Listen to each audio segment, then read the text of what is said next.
Una llave que abre muchos candados es una llave maestra, pero un candado que es abierto por muchas llaves es una mierda de candado. ¿Este doble estándar existe de verdad? Y de ser así, ¿por qué? No es secreto que la promiscuidad no ha sido muy bien vista a lo largo de la historia. La religión cristiana, judía e islámica, junto a muchas otras, desalientan o prohíben la promiscuidad y la fornicación, aunque la islámica permite la poliginia hasta las 4 esposas. Esta poliginia, o matrimonio de un hombre y varias mujeres, es el caso para un par de culturas por aquí y allá alrededor del mundo, más que todo en el día actual, medio orientales y africanas. Pero, ¿es esta nuestra naturaleza? ¿Siempre ha sido así por toda la historia? ¿Por qué existe esta hipocresía al juzgar la promiscuidad de los hombres y de las mujeres? ¿Es la promiscuidad buena para nuestra salud física y mental? Los hombres nacemos queriendo tener 7 mujeres cada uno, y las mujeres quieren naturalmente varios esposos, o aceptarían en cambio compartir un solo esposo entre varias. Intentaré responder todas estas preguntas en este video. Históricamente hablando, al humano se le puede clasificar como monógamo con tendencias poligínicas, es decir que usualmente forma lazos de uno con uno, pero muy ocasionalmente tiende a formar lazos de un hombre con múltiples mujeres. Según el Atlas Etnográfico de George P. Murdoch, de 1231 sociedades estudiadas, 186 eran monógamas, 453 tenían la ocasional poliginia, 588 tenían más frecuente poliginia y solo 4 tenían poliandría. El patrón para la mayoría de las civilizaciones antiguas es básicamente el siguiente. La gran parte de la población practicaba la monogamia o el matrimonio de un hombre y una mujer, pero los reyes, emperadores, nobles, aristócratas o dueños de esclavos tendían a practicar la poliginia o el matrimonio, convenio o relaciones sexuales entre un hombre y múltiples mujeres, en las que estas múltiples mujeres tenían que compartir románticamente, sexualmente u oficialmente a este un solo hombre. Hablando en términos de religión, como ya dije, la fornicación era en su mayoría prohibida. Así es el caso para el Islam, la cristianidad, el judaísmo, el luteranismo y muchas otras religiones. En el caso de las sociedades grecorromanas, por ejemplo, por una gran parte de su historia era común la monogamia formal, pero acompañada con diversas formas de concubinato o poliginia con mujeres esclavizadas. Un ciudadano griego podía tener relaciones sexuales con su esposa, con una concubina, con esclavos y esclavas y con prostitutos y prostitutas. Sin embargo, no debía tener relaciones con un ciudadano de su edad ni asumir un papel pasivo con ningún varón de cualquier estatus. Este tipo de relaciones eran rechazadas y ridiculizadas. Una vez más, en esta sociedad no era exactamente un paraíso de libertad sexual, sino un ambiente donde las opciones sexuales eran un privilegio de los ciudadanos. Y con ciudadanos me refiero a hombres de alto estatus, desde el matrimonio hasta la pederastia, el concubinato y la esclavitud sexual. En Atenas, cualquier mujer que fuera encontrada cometiendo adulterio sería divorciada y se le prohibiría participar en la religión pública, y si su esposo se rehusaba a divorciarse, él podía perder sus derechos de ciudadano. Respecto a los aztecas, por ejemplo, eran monógamos en su mayoría, pero no habían leyes que prohibieran cuántas esposas podía tener un hombre, y cualquier hombre podía tener cuantas esposas como le fuera posible financieramente. Y, por cierto, se esperaba que las novias fueran vírgenes al momento del matrimonio, hacer los miembros de ambos géneros alentados al celibato antes del matrimonio. Y podría seguir dando ejemplos, pero este patrón es extremadamente común a lo largo de la historia, existiendo cantidades masivas de evidencia a su favor. Si lo vemos desde este punto de vista, parece casi como si el deseo natural del hombre fuera el de tener múltiples parejas, pero solo pudiera hacerlo cuando tuviera la cantidad suficiente de poder y recursos como para mantenerlos a todos o a todas. Ahora, si lo vemos desde la perspectiva de la mujer, parece que estuviera siempre dispuesta a compartir un hombre con otras mujeres, sin ella poder acceder a otros hombres. Hasta incluso en el raro caso de los aztecas, el estado de concubinato de una mujer era visto hasta como una etiqueta de estatus, por la prosperidad que ésta llevaba a la casa donde viviera. No obstante, cabe mencionar que en este mismo contexto azteca, por ejemplo, las mujeres se casaban en edades muy prematuras, en sus adolescencias y 20s tempranos. No solo esto, sino que si examinamos la historia para conocer el deseo humano, tenemos que restringirnos a inferir únicamente sobre el deseo del hombre, porque no es secreto que en el pasado la voluntad de la mujer casi siempre estaba por debajo de la voluntad del hombre, sobre todo en el tema del matrimonio, y aún así no es seguro inferir sobre la voluntad del hombre común, sino más bien la voluntad del rey, del emperador o del opresor en general, porque no siempre todos vivían como querían. Entonces, si queremos la respuesta biológica sobre si la poliginia o poligamia o monogamia o promiscuidad son naturales en los humanos, tendremos que mirar también en la prehistoria, antes de la invención de la agricultura y escritura, lo cual es difícil porque no tenemos máquinas del tiempo. Pero si vamos a hablar de biología, tenemos que empezar desde el principio. El punto del sexo es la reproducción. Si te pones en los zapatos de un mosquito, para hacer este trabajo de reproducirte, solo necesitas chupar un poco de sangre y dejar más o menos 400 huevos en algún punto de tu vida de 2 meses. Y de estos 400 posibles hijos, no te vas a preocupar por ninguno. Si eres un perro, podrás entrar en calor en tan rápido como 6 meses de haber nacido, dependiendo de tu raza, lo cual es algo rápido para tu vida de 8 a 13 años. Después, si eres macho, tuviste suerte, pero si eres hembra, tendrás que proveer con amamantamiento y cuidado maternal a tus cachorros. Ahora, como ya dije, esto no es el caso para el hombre o para la mujer. Los humanos somos una especie muy peculiar. Si nos comparamos con las demás bestias, podemos notar que tenemos cerebros muy grandes, es decir que primero tenemos un requerimiento nutricional más grande y segundo, tenemos un desarrollo muy longevo. Lo que eso significa es que nuestros padres tienen que gastar mucho tiempo y esfuerzo en nuestra crianza. Nuestras madres tienen que estar embarazadas, o sea, en términos de la edad de piedra, discapacitadas por 9 meses. No solo esto, sino que nuestros padres tienen que cuidarnos mientras somos niños por muchos años, casi una década y media. Ahora, esto le puede sonar muy trivial a una persona viviendo en la comodidad de la sociedad civilizada, pero verás que este no es el caso si te pones a imaginar cómo hacer todas las mundanidades de no solo sobrevivir, sino también criar uno o más hijos en la adversidad de la naturaleza. Pero empecemos un poco más atrás.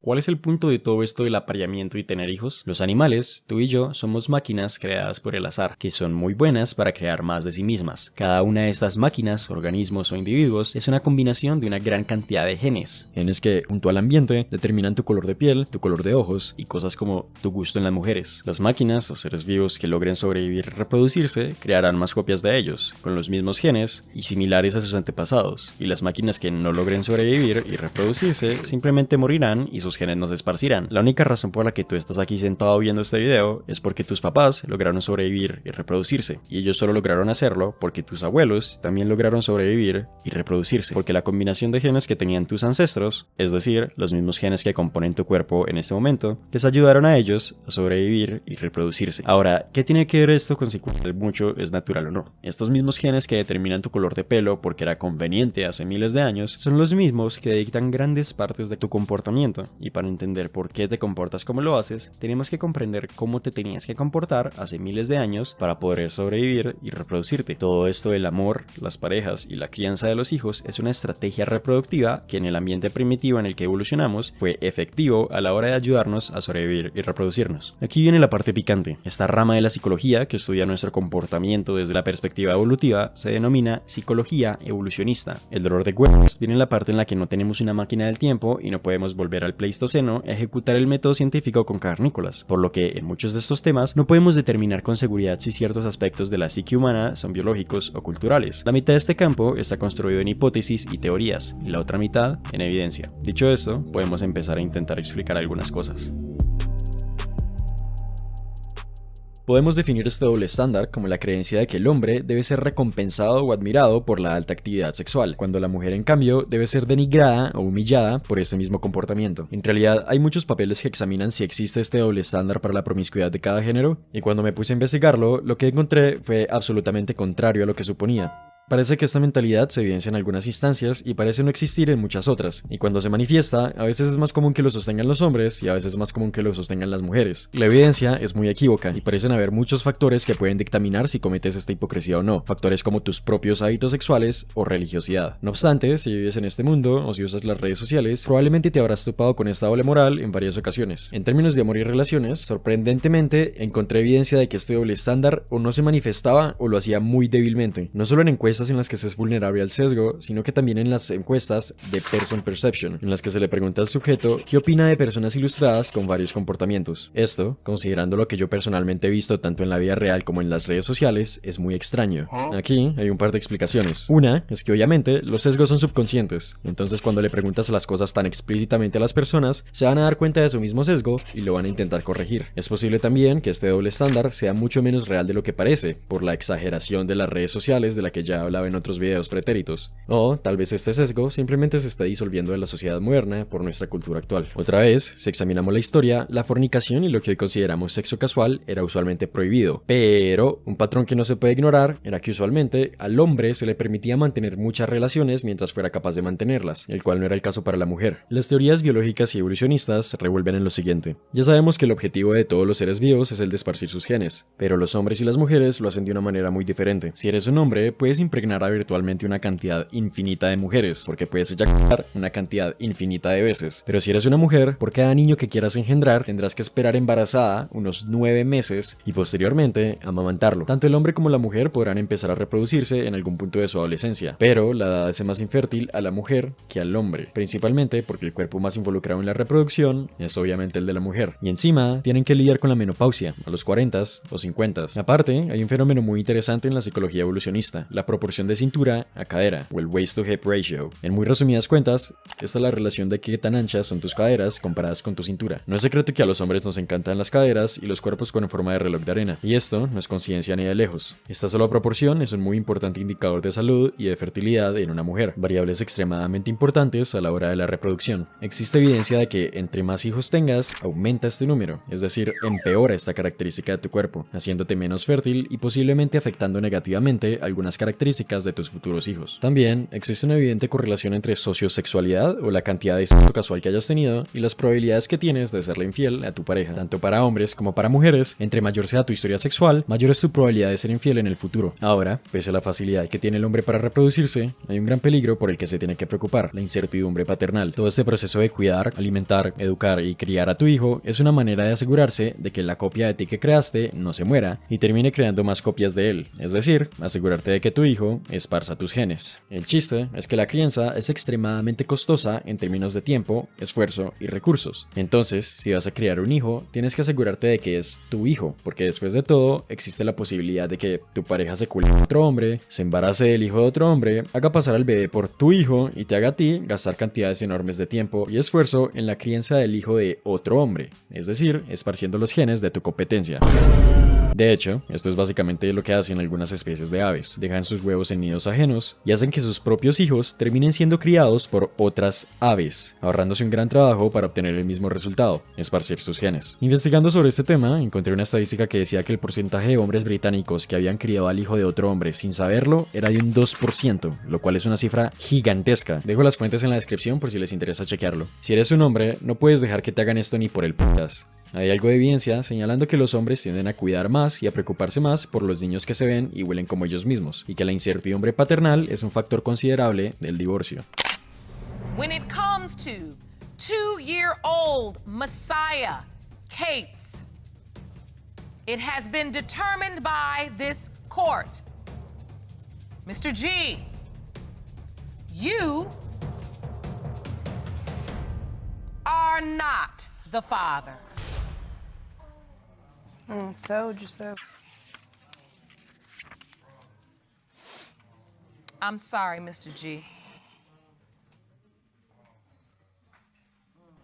No sería sorpresa para mí que esta fuera la razón por la que existe una percepción tan horrible y degradada del hombre que es víctima de la infidelidad por parte de su pareja. En la vida real le hemos puesto muchos nombres: cornudo, cachorro en el mundo hispánico, cornuto en Italia, corno en Brasil, cock en el mundo anglosajón, sombrero verde en China. Es raro que estos términos no sean utilizados de maneras extremadamente despectivas. Cuando el internet se da cuenta de que tu novia o esposa te puso los cachos, puedes básicamente despedirte de tu reputación para siempre. Interesantemente, en la antigua Grecia, otra vez, cuando la mujer de un hombre era encontrada cometiendo adulterio, al hombre se le obligaba a divorciársele, y si él se negaba, podía perder sus derechos como ciudadano. Y este no era el caso solamente para el hombre. En la historia, el adulterio usualmente tendía a ser castigado brutalmente, tanto para el hombre como para la mujer, aunque en ocasiones el juicio era injusto a favor del hombre. Esta es, en la teoría de las estrategias sexuales, la razón por la que los hombres nos preocupamos tanto por el pasado y hábitos sexuales de una mujer. Énfasis en la parte de teoría, porque si esta es la verdadera razón por la que pueda existir este doble estándar, o si es en realidad a causa de otros factores culturales o educativos, es básicamente imposible de probar con la ciencia actual. En breve, si eres una mujer, primero, solo te puedes reproducir por un tiempo mucho más corto que el hombre. Solo puedes tener hijos cada 9 meses, y si decides tenerlos, eres la que tiene que cargarlos en su cuerpo y después tiene que amamantarlos. Entre más relaciones sexuales hayas tenido en el pasado, más probabilidades tienes de serle infiel a tu futura pareja, lo cual a él no le va a gustar. Y entre más hijos hayas tenido, de menor calidad saldrán los que vayas a tener, aunque esta última afirmación todavía no tiene tanta evidencia científica a su favor. Para las mujeres, el potencial reproductivo es extremadamente finito, pero para los hombres, el potencial reproductivo es casi infinito. Entonces, a diferencia de las relaciones a largo plazo, en un encuentro sexual corto, la mujer invierte muchísimo más que el hombre, en términos primitivos, obviamente. En virtud de esta discrepancia, el hombre busca mucho más y está más abierto al sexo casual sin compromiso, a diferencia de la mujer. Por leyes básicas de la economía, cuando la demanda de algo es baja, su valor también lo es. En el mercado sexual, el cual es, por cierto, un mercado, el hombre vale mucho menos que la mujer en términos de encuentros sexuales y relaciones cortas. Si examinamos las estadísticas de los mercados sexuales modernos, especialmente los que se enfocan en el corto plazo, es fácil encontrar una evidencia gigantesca a favor de esta dinámica. En Tinder, los hombres deslizan hacia la derecha la mitad de las veces, pero las mujeres deslizan hacia la derecha una de cada 6 veces.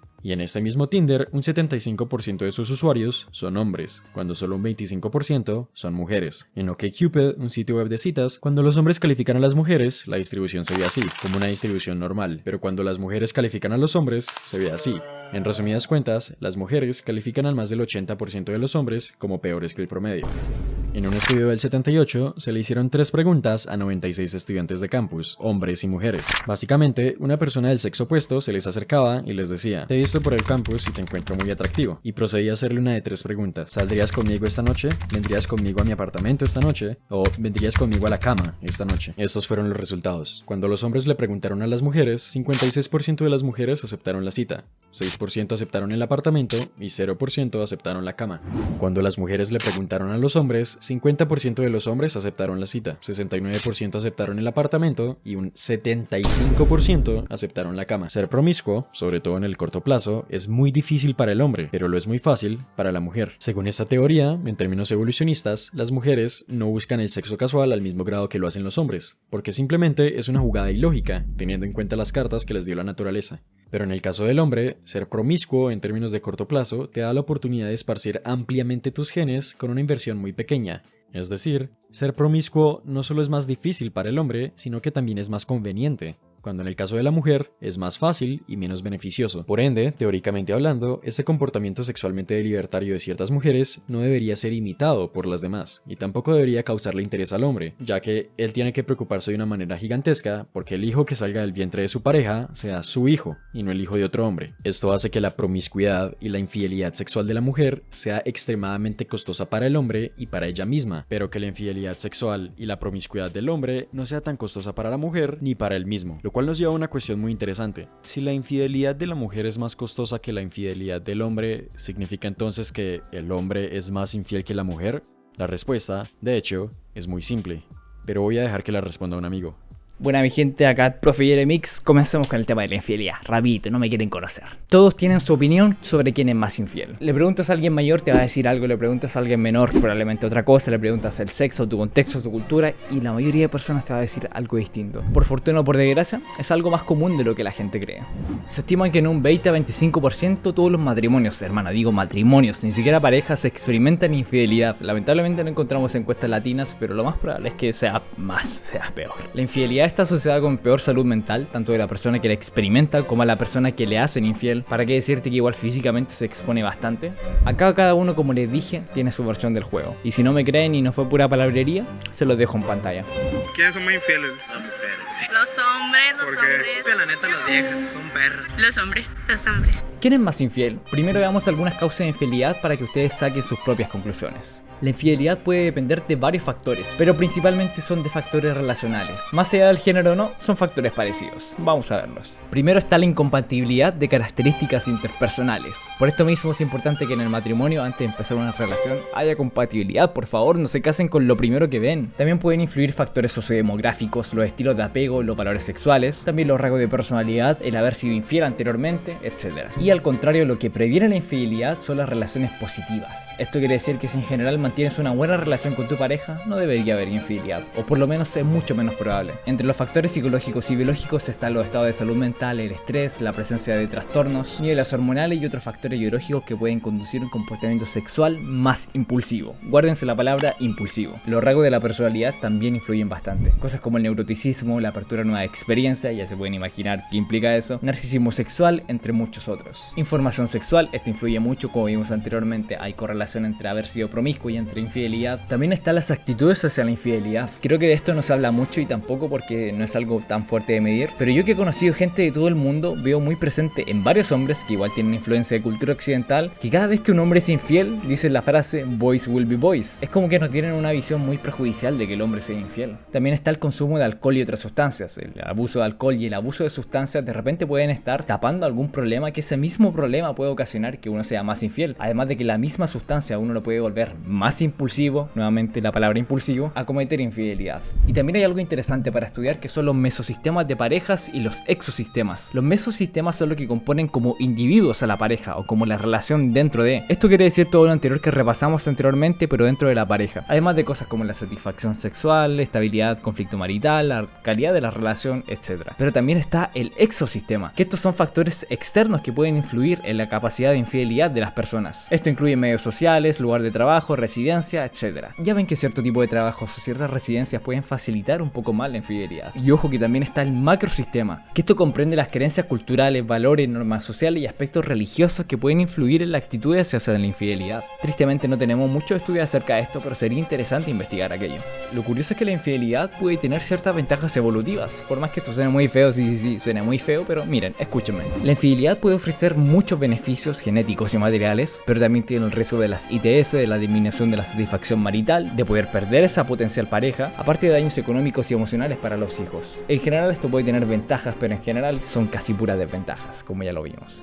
Lo cierto es que los ciertos hombres, pero me van a tener que perdonar, pero los hombres son más infieles en casi todos los estudios que se muestran. Estudio que revise hace mucho tiempo casi siempre dicen los hombres. Y en el mejor de los casos para los hombres, las mujeres son igual de infieles o muy de repente son más infieles en algunos estudios. Podemos decir estudio tras estudio. Hay estudios que comparan que los hombres son infieles al 20% y las mujeres al 13%. Informaban ser infiel de esta forma, de haber tenido sexo con otra persona fuera del matrimonio. Sin embargo, esto es curioso, porque si hablamos ya de grupos menores, muchas veces las mujeres pueden igualar y a veces hasta superar en algunos estudios a los hombres. Pero si ya aumentamos la vara después de los 30 años, no, ahí los hombres ganan en general por goleada. Y algo curioso es que se vio esto en cuanto a la etnia, y se ve que la gente negra es más infiel que la gente blanca y los blancos son más infieles que los hispanos. Arriba de los hispanos que son más fieles. En Reino Unido y Estados Unidos también se muestran patrones de infidelidad muy similar. Sin embargo, en China había un pic, le ganaban. Y en Turquía también se encontraba un bajo nivel de infidelidad.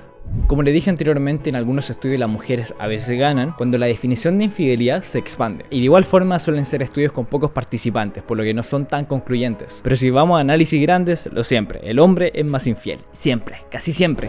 La infidelidad tiene muchas consecuencias para las personas. Como ya vimos, puede dar angustia, depresión, puede influir mucho en la salud mental y puede destrozar a personas por mucho tiempo. En este estudio, por ejemplo, se amplió la vara de qué es infidelidad, donde ya ampliaba la definición a cualquier forma de involucramiento romántico y o sexual de corto o largo plazo, incluyendo besos mientras el individuo está en una relación con otra persona. Y en estos dos estudios las mujeres ganaron por bastante. Sin embargo, no eran más de 600 participantes, así que yo diría que está un poco sesgada. Sin embargo, ignorar este dato no es esencial, pero la verdad es que la cantidad de estudios que hablan en contra de esta afirmación ya es bastante. Hay estudios que hablan acerca de cómo los hombres terminan mintiendo más, que bueno, es una cosa ya particular y puede que mientan en ciertos contextos, pero al menos acá no hace mucho la diferencia. Es que las mujeres mienten más, mira, ahí ya la verdad depende de la cultura y tampoco hay así como una ley determinista, pero la verdad es que eso no es tan así. Y sí, es verdad, en las encuestas cara a cara hay mucha más mentira que en las encuestas donde no se ve a una persona. Pero incluso en esos estudios se ha encontrado que los hombres mienten más que las mujeres. En conclusión, puede que haya algo biológico que nos incline a pensar más con la cabeza de abajo. Se me olvidó grabar esta parte, yo no lo descargo porque ya lo tengo xddddddd. ¿Qué tan promiscuos somos hoy en día? Empecemos por lo simple. Según estadísticas del GSS de 2021, para las personas entre las edades de 18 a 25, alrededor de un 85% tuvieron entre 0 y una pareja sexual en el último año. Y de hecho, el doble de mujeres que hombres tuvieron 0 parejas en ese último año. Para las personas entre las edades de 26 y 30, se ve una relación similar entre los géneros. Pero en esta edad, es muy difícil que la cantidad de parejas sexuales que hayas tenido en el año pasado no sea exactamente 1. Y para ambos rangos de edad, el haber tenido más de 5 parejas es muy raro, sobre todo para los más jóvenes. Entre un 80 y 95% de la gente que mantiene relaciones sexuales lo hace dentro de una relación. El sexo casual o descomprometido es en realidad muy raro. De hecho, investigando sobre este tema, encontré un artículo que analizaba largas cantidades de evidencia y llegaba a la conclusión de que el mayor predictor de tu body count, o qué tantas parejas sexuales hayas tenido en el pasado, sobre el atractivo físico y estatura, es la extroversión. Un tema muy interesante. Díganme si les gustaría un video sobre eso. Si observamos números históricos, podemos ver que en general la cantidad de personas de 18 años que son vírgenes ha estado subiendo. ¿Se acuerdan de esa gráfica? Básicamente, describe la cantidad de personas por debajo de la edad de 30 que no han tenido relaciones sexuales desde la edad de 18. Originalmente se acababa en 2018, pero actualizada con los mismos datos actuales de la GSS y dividida por rangos de edad, se vería así hasta 2021. Estos, sin embargo, no son datos de muy alta calidad. La muestra de los hombres jóvenes de los años 2018 a 19 solo tienen 10 a 20 personas, de ahí la alta variabilidad de la gráfica. Si examinamos datos de mejor calidad, así se ven las estadísticas de virginidad para cada sexo. En los últimos años, las personas se han estado demorando más para perder la virginidad, tanto hombres como mujeres uniformemente, y las relaciones sexuales en general han disminuido. Estas tendencias se le pueden atribuir a la creciente soledad de nuestra generación, a la disminución de relaciones amistosas y amorosas, al menor consumo de alcohol, el cual está relacionado fuertemente con las relaciones sexuales, y a otras características de la sociedad de las cuales podría hablar en otro video si les interesa. En fin, en realidad, en el día actual, la promiscuidad sigue siendo algo rara, y las relaciones sexuales han estado ligeramente disminuyendo, sobre todo para la gente más joven. Y para los que estén viendo esto y no hayan tenido suerte, también encontré un dato interesante. Según otra vez, en estadísticas del NSFG, las probabilidades de que llegues virgen a la edad de 18 son del 50%. Las probabilidades de que llegues así a los 20 están en el 30 y el 35%. Las probabilidades de que cumplas 25 años sin haber culiado son del 5 al 10%. Y de que llegues a los 30 sin haberlo hecho son virtualmente nulas. Pero que este sea el caso para la mayoría de la sociedad occidental en el día actual no significa que sea nuestro deseo natural, al ver por ejemplo cómo ha cambiado drásticamente la situación en un par de décadas. Entonces, más bien, analicemos un poco el aspecto biológico. Empecemos por preguntarnos, ¿cuál es el objetivo de enamorarse y casarse? Ya sabemos que el objetivo del sexo es la reproducción, engendrar un nuevo humano. Pero entonces, ¿cuál es el punto de enamorarse por años y décadas? ¿Recuerdan la parte de los otros animales se desarrollan muy rápido, pero los humanos lo hacemos muy lento? Como ya dije, todo este proceso de cuidar, alimentar, educar y criar a tu hijo es una manera de asegurarse de que la copia de ti que creaste no se muera y termine creando más copias de él. Pero hacer toda esta vuelta solo es muy difícil, seas un hombre o una mujer. Entonces, una excelente estrategia para asegurar la prosperidad de la descendencia que creaste es criarla junto a alguien más. ¿Y quién mejor en el mundo para ayudarte en esta ardua labor que la otra persona que también dejó gran parte de su código genético en esta descendencia? Si examinamos las otras especies de mamíferos, es evidente que la monogamia es extremadamente rara, ocurriendo en entre un 3 a un 9% de las especies. Sin embargo, en el caso de las aves, la monogamia es la regla. Pero ¿saben qué también es la regla en las aves? Tener huevos. Tener huevos es un dolor de huevas. Primero, tienes que ponerlos con muy poco desarrollo embrional y segundo, tienes que quedarte por mucho tiempo encima de ellos como un huevón, dándoles calor endotérmico para que no se mueran. Dado que estos huevos se ponen con un poco desarrollo embrional, necesitan mucho tiempo para desarrollarse. El chiste es que estos mismos huevos son deliciosos para los depredadores, entonces no puedes solo dejarlos ahí y olvidarte de ellos. Tienes que hacer un nido y protegerlos de todos los monstruos que se los quieren comer. Posteriormente, cuando nazcan,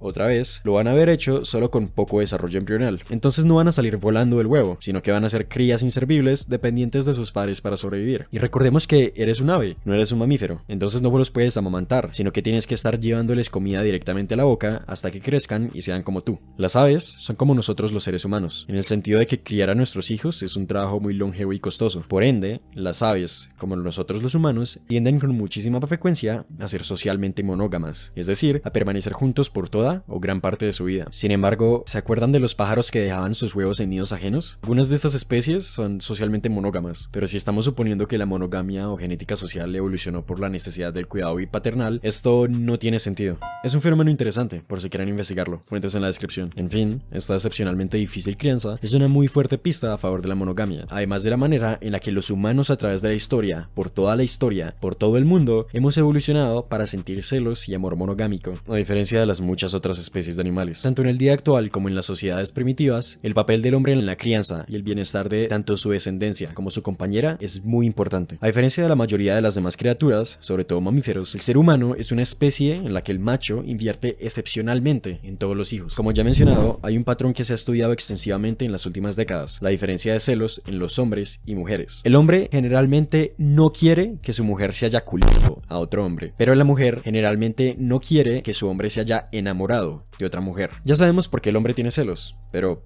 ¿por qué lo tienen las mujeres? Viéndolo desde la perspectiva de la mujer, si tu hombre tiene un encuentro sexual con otra mujer, no tiene consecuencias inmediatas tan grandes para ti. Pero si tu hombre se enamora de otra mujer, significa que es posible que él termine gastando su inversión de tiempo, esfuerzo y recursos en la reproducción con otra mujer, dejándote a ti sin todos estos beneficios.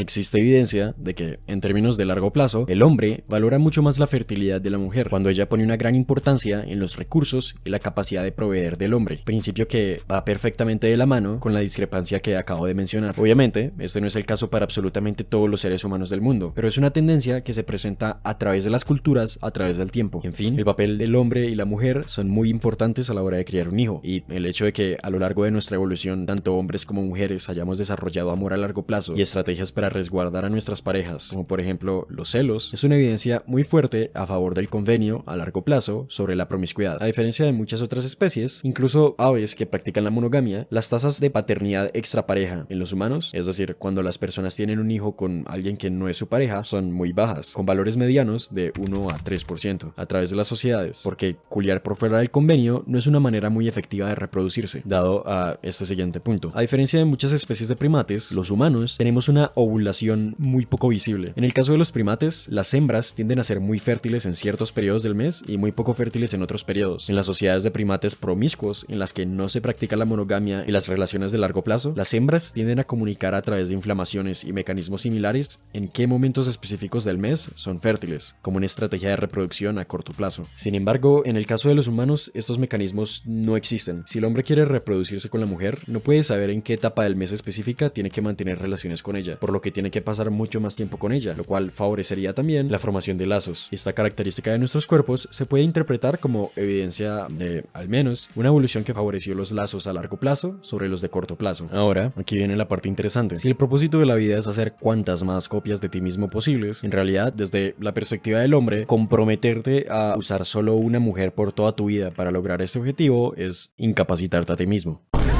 Como ya mencioné, las mujeres son fértiles por mucho menos tiempo que el hombre, y encima no pueden hacer hijos al mismo grado que el hombre. Ahora, el hecho de que puedas engendrar una cantidad infinita de niños no significa que puedas criar una cantidad infinita de niños, porque, otra vez, si lo vemos desde esa perspectiva primitiva, previa a la invención, por ejemplo, de la agricultura, en la que ni siquiera existían conceptos como la riqueza, todo esto de tener la capacidad financiera para mantenerlos a todos se vuelve muy borroso. Ya sabemos que a la mujer no le interesa mucho el sexo sin compromiso y que al hombre sí, pero en términos de largo plazo, ¿en serio la mujer está dispuesta a compartir un hombre con otras mujeres? ¿El hombre siempre deseará una relación con múltiples mujeres? ¿O está en cambio el hombre dispuesto a compartir una esposa? La respuesta, científicamente, no es contundente, pero para mí es un poco clara. Como ya mencioné, la mayoría de los seres humanos en el día actual son monógamos, y en la historia lo han sido también, con los reyes y hombres en las posiciones de más alto estatus, ocasionalmente practicando la poliginia o manteniendo al menos copulaciones por fuera de su convenio. Se podría argumentar entonces que a pesar de ser y haber sido la mayoría de la humanidad monógama, si es siempre el hombre privilegiado el que mantiene relaciones poligínicas, significaría en ese caso que el deseo natural del hombre sería siempre el de mantener este tipo de relaciones, pero no siempre podía satisfacer ese deseo. Pero ¿es esta la realidad? Ya sabemos que en términos de corto plazo, al hombre le encanta la variedad y novedad. El hombre tiene más probabilidades de tener relaciones con personas que no conoce, consume más pornografía. De los géneros de la pornografía consumidos, tiende a consumir más pornografía en la que hay múltiples mujeres, es cliente de la prostitución más que las mujeres, está más sujeto al efecto Coolidge y a la novedad sexual, etc. En estas estadísticas de OkCupid se compara la edad de la mujer a la izquierda con la edad generalmente más apetecida para hombres por esa misma edad. Como podemos ver, las mujeres casi siempre quieren un hombre un par de años más viejo que ella, y cuando están más viejas, quieren un hombre un poco más joven. Si examinamos la misma tabla, pero sobre los gustos de las mujeres, podemos ver algo muy cómico.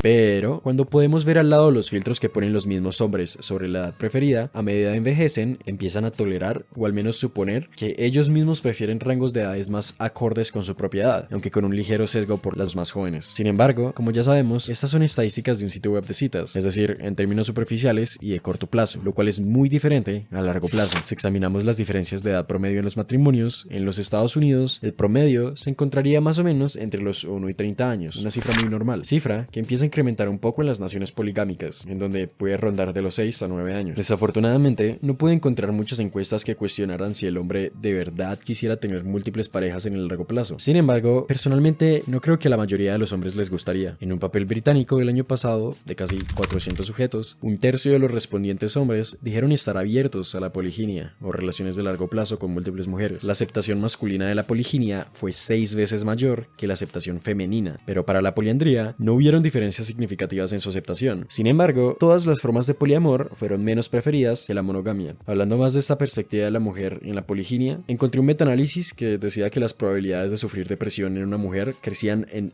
2.25 veces si se encontraba en una relación poligámica, con efectos similares para los niños. Y personalmente hablando, literalmente tú mismo puedes pararte de tu silla o tu cama en este momento y preguntarle a tu mamá, hermana, novia o cualquier mujer que conozcas si compartiría a su novio o esposo con otras mujeres. La respuesta probablemente siempre va a ser que no. Ahora, investigando sobre el tema, encontré que existe evidencia genética de que alrededor del mundo, en la historia humana, menos hombres que mujeres han logrado reproducirse. En muy resumidas cuentas, los hombres tienen cromosomas X y Y, y las mujeres tienen cromosomas X y X. Ciertas regiones de nuestros genes se heredan exclusivamente de nuestros padres, y ciertas otras regiones se heredan exclusivamente de nuestras madres. Si comparamos la diversidad de genes en estas regiones, podemos ver que a lo largo del mundo, las regiones maternalmente heredadas son menos variadas que las paternalmente heredadas, sugiriendo que a lo largo de la historia, más mujeres lograron reproducirse que hombres. Sin embargo, entre los mismos papeles no logran coincidir en una sola proporción de población efectiva de hombres y mujeres. Tampoco logran coincidir en una razón determinada para la que esto pueda ser, si es la poliginia, las migraciones que sesgaban a la población en términos del sexo, el incesto u otros factores. Además, no encontré ninguna revisión general y conclusiva sobre esta evidencia, ni las perspectivas de los expertos sobre ellas, y este tema ya se me sale de las manos en términos técnicos. Entonces, una vez más, dejo las fuentes en la descripción, pero dado lo complicado que es este tema, dudo que haya una sola persona en la audiencia de este video con el suficiente conocimiento como para poder concluir algo. Como ya dije, era muy común en la historia que la poliginia fuera aceptada, pero mucho más raro era la práctica y aceptación social de la poliandría, o el matrimonio de una mujer y múltiples hombres. Según el ya mencionado atlas etnográfico, solo 4 sociedades de 1231 eran poliándricas, pero alguna evidencia más reciente hace parecer que tal vez era un poco más frecuente. Hay relativamente poca investigación sobre la poliandría. En el mundo y en la historia ha sido practicada raramente. En las sociedades en las que se practica, es practicada por fracciones reducidas de la sociedad. Esta poliandría parece ocurrir cuando había una desproporción de géneros en la sociedad, específicamente muchos más hombres que mujeres, y en otras ocasiones, como por ejemplo en las montañas del Himalaya, se practicaba también con el fin de no dividir la riqueza familiar. Es decir, si tenías muchos más hijos, pero una herencia no tan grande, hacías que entre varios de estos hijos se casaran con la misma esposa, y así te ahorrabas que esta herencia se disolviera tanto. Esto se conoce como la poliandría fraternal. Desde, otra vez, la perspectiva biológica, si un extraño le hace un hijo a tu mujer, te dejaría a ti esparciendo los genes de otro hombre, pero si tu hermano le hace un hijo a tu mujer, te dejaría a ti esparciendo los genes de tu sobrino, o sea, en cierta parte, tus genes. Entonces tal vez no sería una decisión tan mala como los otros tipos de poliandría, pero esta es solo teoría mía. Investigando sobre este tema, encontré algo súper interesante. Básicamente, hay algunas sociedades indígenas a lo largo del mundo que creen firmemente que es posible que el nacimiento de un niño sea el resultado de múltiples encuentros sexuales diferentes, los cuales pueden involucrar múltiples hombres diferentes, y que, por ende, es perfectamente posible para ellos que un niño tenga múltiples padres hombres simultáneamente.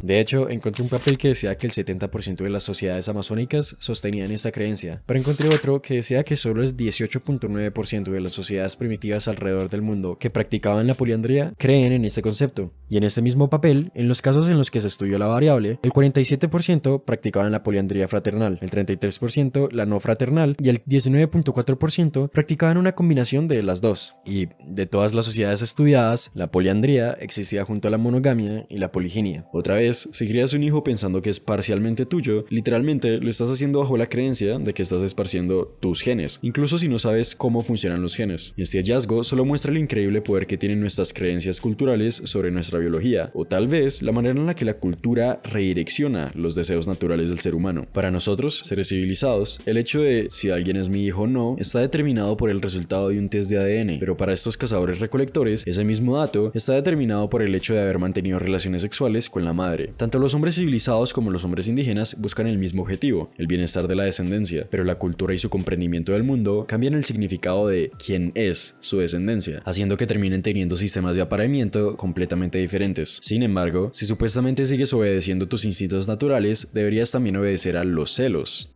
¿no? Este último punto ha generado gran debate en el tema. En fin, es una cuestión muy interesante y me gustaría obtener sus opiniones en los comentarios. En conclusión, en la mayoría de sociedades en las que se presenta la poliandría, se hacía como una respuesta a diferentes situaciones estresantes económicas, poblacionales y ambientales. El factor más comúnmente relacionado con la incidencia de la poliandría es la desproporción de sexos operacionales, es decir, los hombres terminaban compartiendo mujeres en sociedades en las que habían muchos más hombres que mujeres. En algunas de las sociedades de cazadores-recolectores, por ejemplo, entre los bien estudiados pueblos pueblos inuit, los hombres aportan más del 90% de las calorías de la dieta y las mujeres son responsables del procesamiento de alimentos y la confección de la ropa que hace posible la caza. Los cazadores excepcionalmente buenos pueden mantener a más de una esposa, los buenos cazadores pueden mantener a una sola esposa, y los cazadores mediocres o aquellos que no quieren o no pueden quitarle la esposa a otro hombre comparten una esposa. En síntesis, en mi interpretación de la literatura, no parece que la poliandría sea un deseo natural del ser humano, parece más bien que cuando se cumplen algunas condiciones ecológicas drásticas, los hombres pueden dominar sus celos sexuales y cooperar como co-maridos. Pero me gustaría escuchar sus opiniones, los leo en los comentarios. Ahora, si examinamos nuestras características anatómicas, podemos encontrar muchas pistas a favor de la monogamia. Básicamente, si observamos las diferentes especies, vemos que el dimorfismo sexual o las diferencias físicas entre las hembras y los machos de cada especie es, en los primates, un gran predictor de tendencias monogámicas o poligínicas. Básicamente, cuando las diferencias de tamaño entre géneros en estas especies es mínima, esta especie tiende a ser monogámica, pero cuando la diferencia es grande, los machos tienden a competir más intensamente por las hembras y la especie tiende a ser más poligínica. Por ejemplo, entre los gorilas de montaña, los machos dominantes monopolizan el acceso sexual a un grupo de hembras y realizan hasta el 70% de todas las copulaciones. Como era de esperar, los gorilas exhiben altos niveles de sesgo reproductivo y los machos son casi el doble del tamaño que las hembras. Sin embargo, para las especies que viven en grupos de múltiples machos y múltiples hembras, como los chimpancés, el dimorfismo del tamaño corporal tiende a ser intermediario entre especies monógamas y polígamas. Por ejemplo, el dimorfismo del tamaño del cuerpo humano por peso promedian alrededor de 1.15, es decir, los machos son un 15% más pesados, con los chimpancés en 1.3 y los orangutanes y gorilas cerca de 2 o más. Los humanos encajan mejor en el rango de variación típico de los gibones monógamos, que exhiben muy poca diferencia en el tamaño corporal por sexo. Esta diferencia pequeña en los humanos sugiere una naturaleza monógama.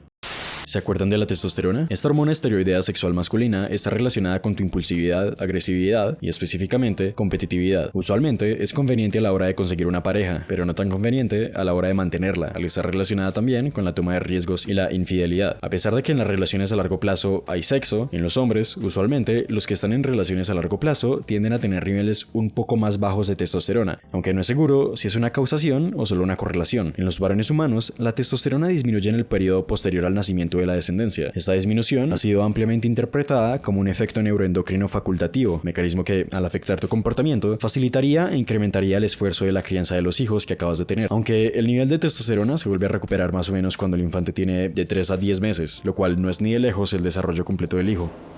Como ya se dieron cuenta, esta no es una pregunta que se responda con un sí o no. Son muchas piezas del rompecabezas que hay que juntar, pero si me preguntan por cuál es la conclusión a la que llegué personalmente, tendría que decir que creo que la verdadera naturaleza humana es una monógama, probablemente serial, es decir, en la que tenemos una pareja después de la otra, en donde el hombre y la mujer han evolucionado deseos y mecanismos hormonales y neurológicos que les permiten y motivan a estar juntos por mucho tiempo, pero una monogamia en la que el hombre, específicamente, siente una constante avaricia sexual, y una monogamia en la que tanto el hombre y la mujer han desarrollado mecanismos para hacer trampa. Trampas en el amor hay muchas. Puede merecer un video por sí solo, déjenme en los comentarios.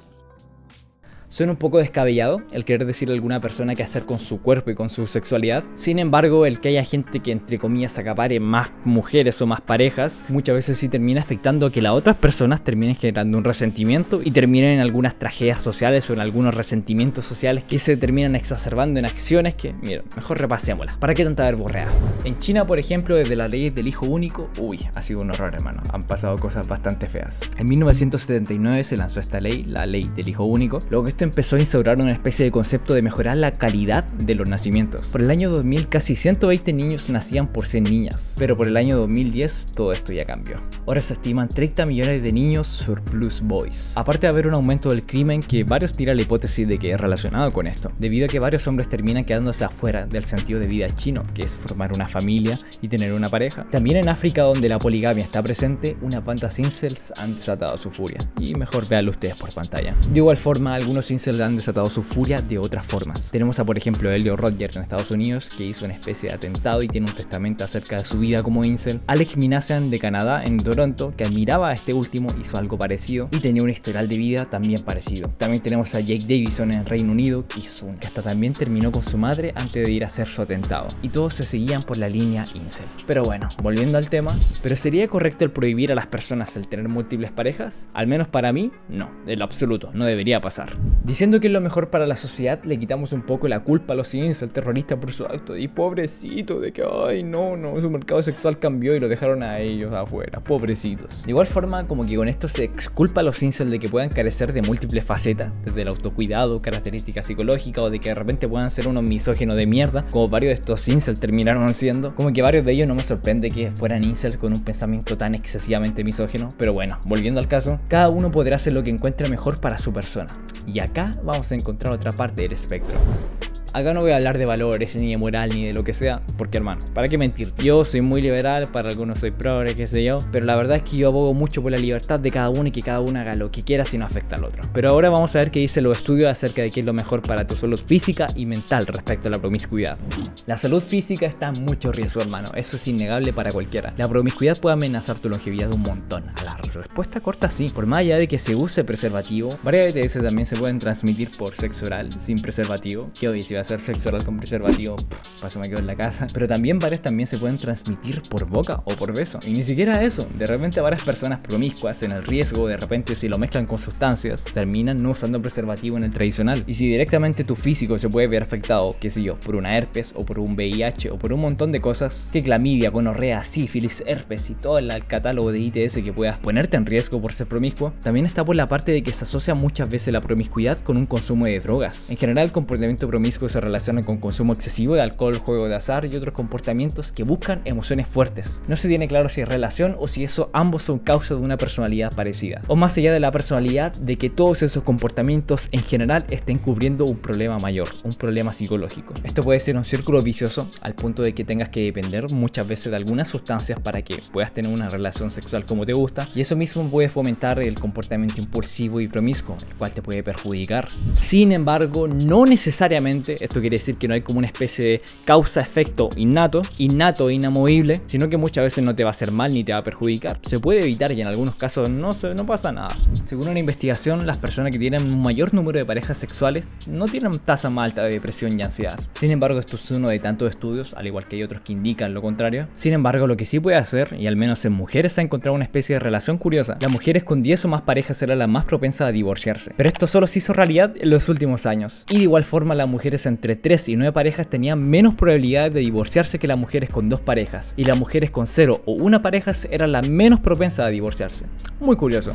De igual forma, puede que todo esto esté tapando un problema. De repente, el ser promiscuo y estar constantemente en emociones fuertes, y sobre todo si lo combinas con alguna sustancia, te termina aliviando ese malestar. Pero lamentablemente ese malestar, si nunca lo solucionas, va a terminar simplemente echando tierra donde hay un problema, donde hay una raíz que cortar o donde hay una raíz que tratar, mejor dicho. Si nunca trabajas ese problema, lo más probable es que ese elefante abajo de la alfombra se termine haciendo más y más grande hasta que ya después en algún momento se salga de control. La vida sexual activa tiene muchos beneficios, hermano, muchos. Cardiovasculares, antioxidantes, etcétera, y de verdad podría seguir un etcétera. Pero lo mejor siempre será hacerlo con una pareja, y no tiene que ser pareja estable, sino puede ser una amiga con ventaja de repente, o alguien con el que tengas confianza y que no tengas que consumir alguna especie de sustancia para tener sexo con ella, o alguien que también tenga certeza de que no tiene una ITS.